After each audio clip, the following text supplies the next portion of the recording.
Hey guys, welcome back to Sahu science classes.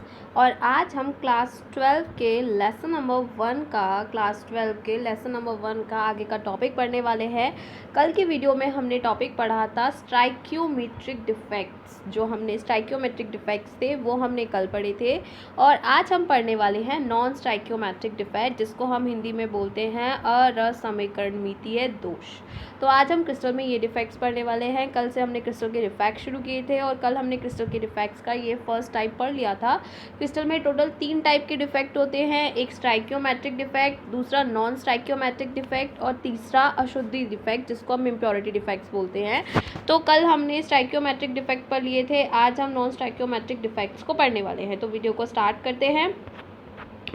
तो सबसे पहले नॉन स्टाइक्योमेट्रिक और स्टाइक्योमेट्रिक डिफेक्ट क्या थे। स्टाइक्योमेट्रिक डिफेक्ट वो थे जिसमें क्रिस्टल के अंदर अगर NaCl 1 रेशियो में है तो वो 1:1 में ही रहेगा, या फिर उसका रेशियो जो है वो चेंज नहीं होगा। मतलब अगर क्रिस्टल में से कुछ निकाल दिया जाता है या कुछ डाल दिया जाता है तो भी क्रिस्टल के अंदर समानता रहेगी, असमानता नहीं होगी।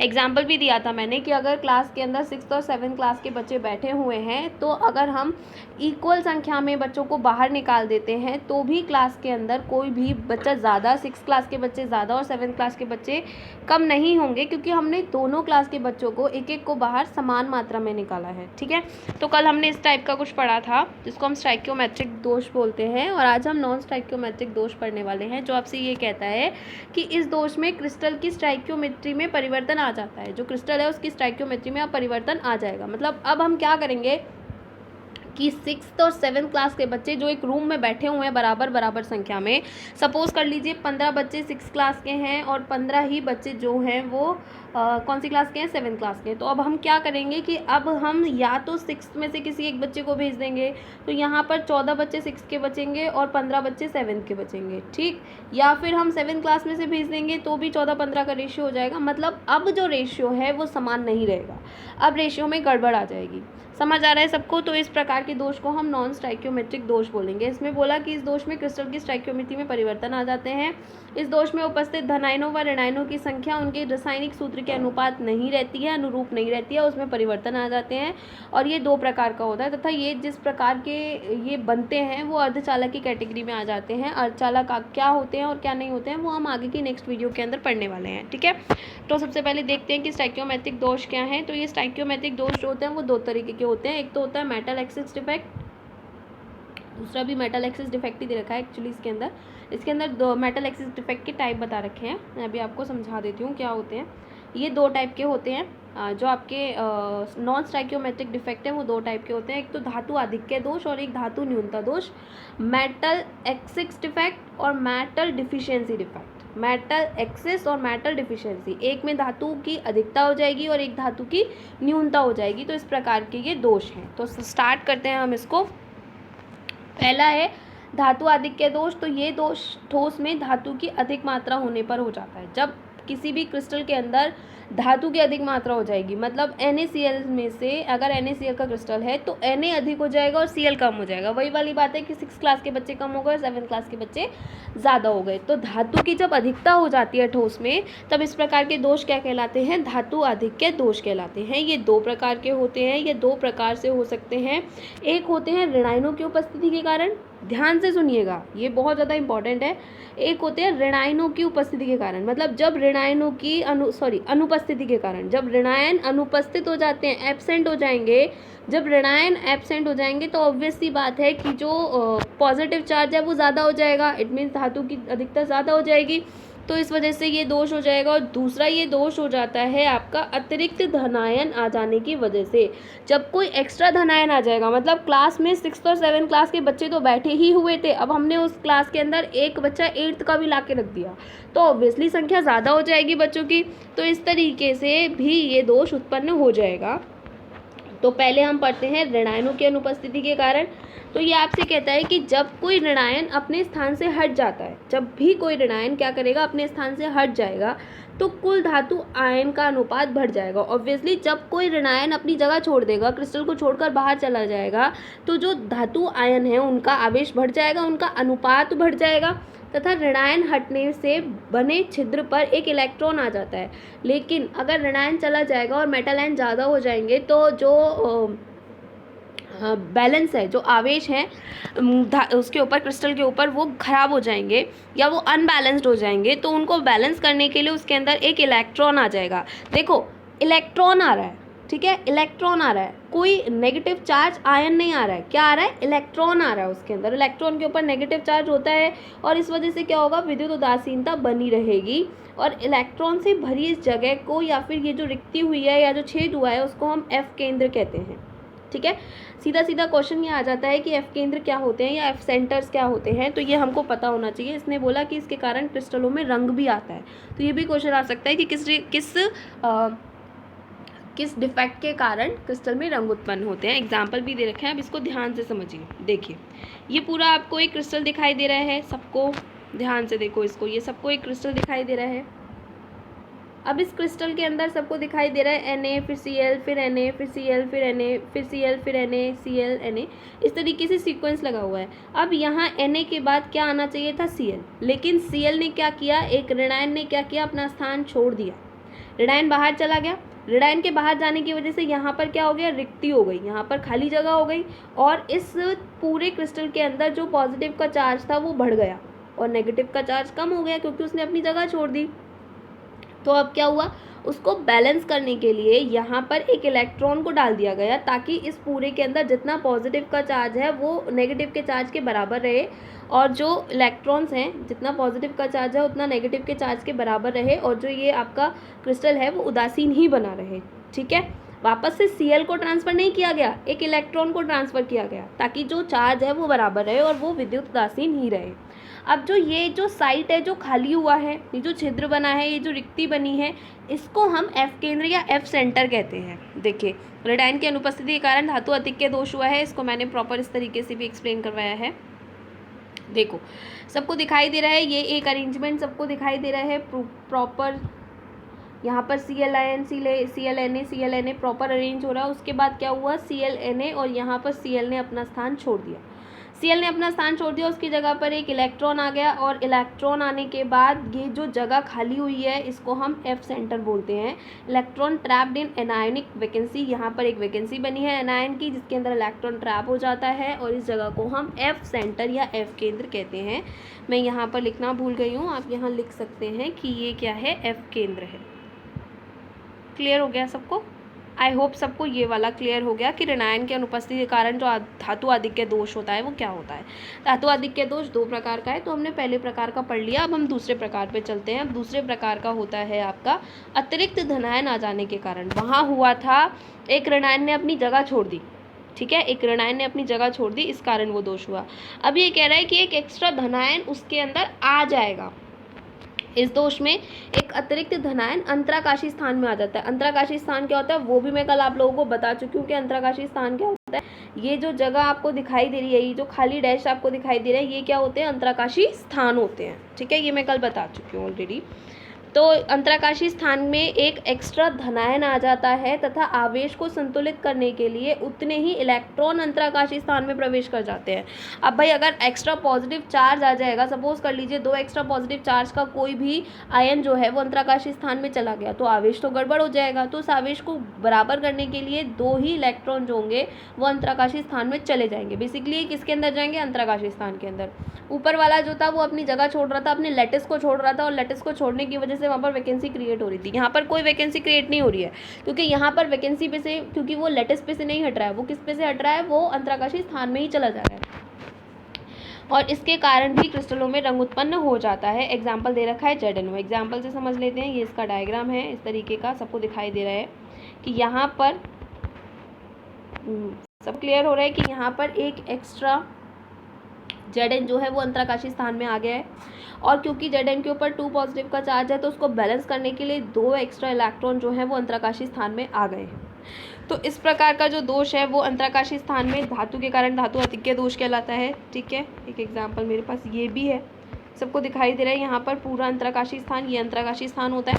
तो यहाँ पर एक एक्स्ट्रा पॉजिटिव चार्ज आ गया है, एक एक्स्ट्रा पॉजिटिव चार्ज आया है तो उसको बैलेंस करने के लिए एक एक्स्ट्रा इलेक्ट्रॉन आ गया।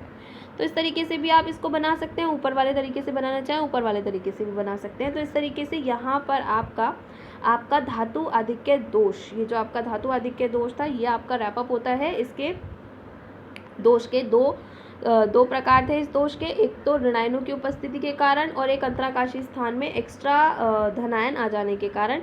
तो ये आपका धातु आधिक्य दोष खत्म हो गया। और अब हम पढ़ेंगे धातु न्यूनता दोष।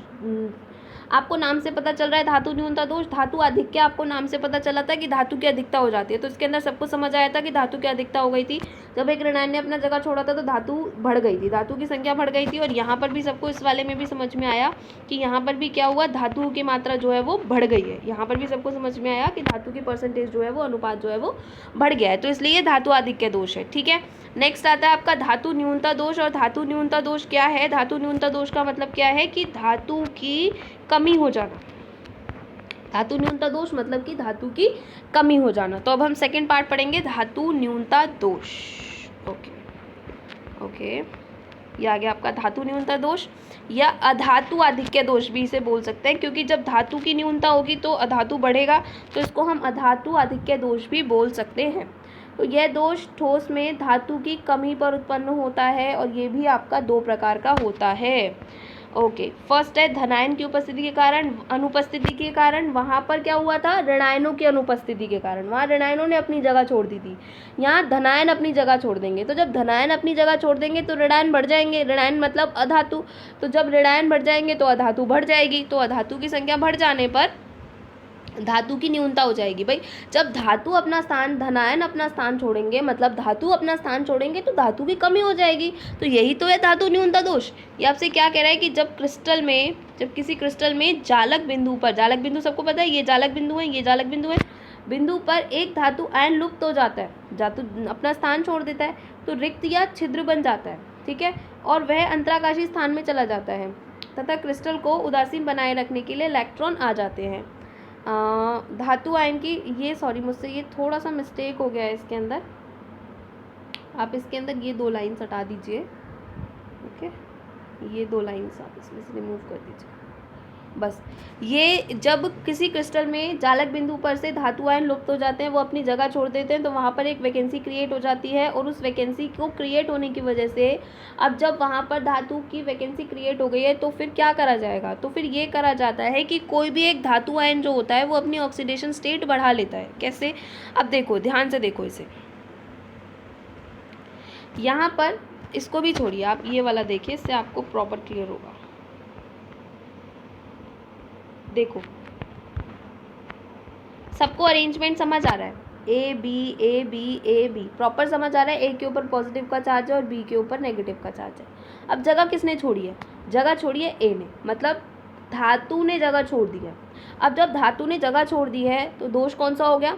धातु न्यूनता दोष, क्योंकि भाई धातु ने अपनी जगह छोड़ दिया, इसका मतलब धातु कम हो गई, तो दोष कौन सा हो गया? धातु न्यूनता दोष हो गया। ठीक है, अब इसको बैलेंस कैसे किया जाए? भाई धातु ने अपनी जगह छोड़ दी, छिद्र बन गया। ठीक है, अब इसको बैलेंस कैसे किया जाए? तो बैलेंस करने के लिए होता क्या है कि कोई भी एक और, जैसे कि ये आपको दिखाई दे रहा है, ये स्पेशली आपको सबको दिखाई दे रहा है, तो कोई भी एक और धातु क्या करेगी? अपना चार्ज या अपना आवेश या अपनी ऑक्सीकरण संख्या को बढ़ा लेगी, अपनी ऑक्सीकरण संख्या को बढ़ा लेगी। तो जब कोई और अपनी ऑक्सीकरण संख्या को बढ़ा लेगी, तो ध्यान से देखने की कोशिश करो, पूरा चार्ज अभी भी बराबर ही है, चार्ज खराब नहीं हुआ।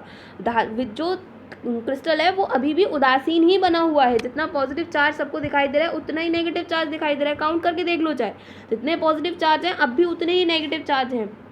और इसके बाद भी यहाँ पर धातु की न्यूनता हो गई, क्योंकि धातु भाई कम हो गया, धातु ने अपनी जगह छोड़ दी है। तो इस प्रकार के दोष क्या कहलाते हैं? इस प्रकार के दोष कहलाते हैं आपके, सॉरी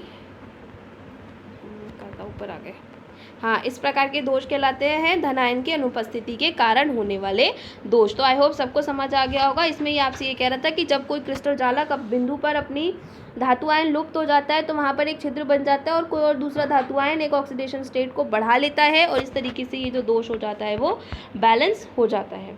इसके बाद सेकेंड दोष आता है अंतराकाशीय ऋणायन से धातु न्यूनता दोष। अब क्या होगा, कोई भी एक्स्ट्रा ऋणायन जो होगा वो अंतराकाशीय स्थान में चला जाएगा। और उस वाले में क्या हुआ था, पहले वाले में, कि कोई भी एक्स्ट्रा धनायन जो था वो अंतराकाशीय स्थान में चला गया। तो और अब क्या होगा, कोई भी एक एक्स्ट्रा ऋणायन जो है वो अंतराकाशीय स्थान में चला जाएगा। और आवेश को बैलेंस करने के लिए सेम वही होगा कि कोई धनायन क्या करेगा, अपनी ऑक्सीडेशन स्टेट बढ़ा लेगा।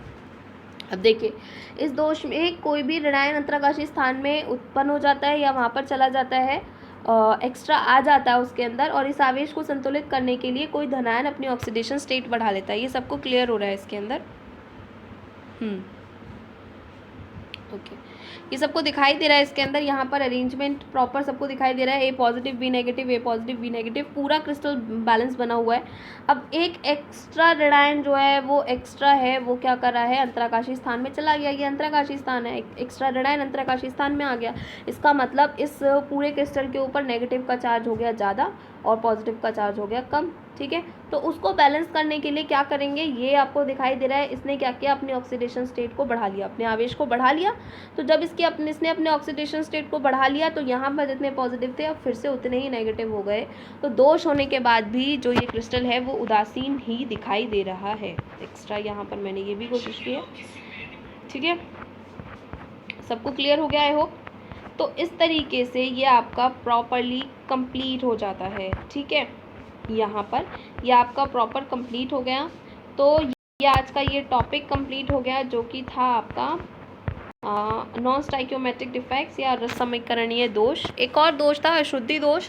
अशुद्धि दोष कुछ ज़्यादा बड़ा नहीं है, तो मैं उसके लिए एक अलग से वीडियो नहीं लूँगी। बस अशुद्धि दोष में इतना है कि क्रिस्टल में कोई एक्स्ट्रा अशुद्धि आ जाती है, मतलब क्रिस्टल के अंदर कोई एक्स्ट्रा एलिमेंट आ जाता है। जैसे अगर Zn और O का क्रिस्टल बना हुआ है तो उसके अंदर कोई एक और इम्प्योरिटी आ जाती है, मतलब कोई एक और आयन आ जाता है, जिसकी वजह से क्रिस्टल में अशुद्धि हो जाती है। तो उसी को हम अशुद्धि दोष कहते हैं। तो अशुद्धि दोष कोई इतना इंपॉर्टेंट नहीं है जिसके लिए अलग से वीडियो बनाई जाए, तो मैं उसे इसी में रैप अप करा रही हूँ। तो आज आपके ये नॉन स्टाइक्योमेट्रिक और स्टाइक्योमेट्रिक डिफेक्ट्स खत्म होते हैं, आपके क्रिस्टल डिफेक्ट्स खत्म होते हैं।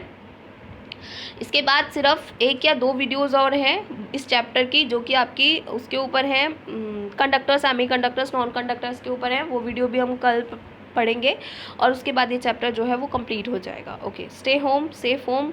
वीडियो को लाइक कीजिए, चैनल को सब्सक्राइब कीजिए, फ्रेंड्स के साथ शेयर कीजिए, कमेंट करके बताइए कि आपको कैसा लगा।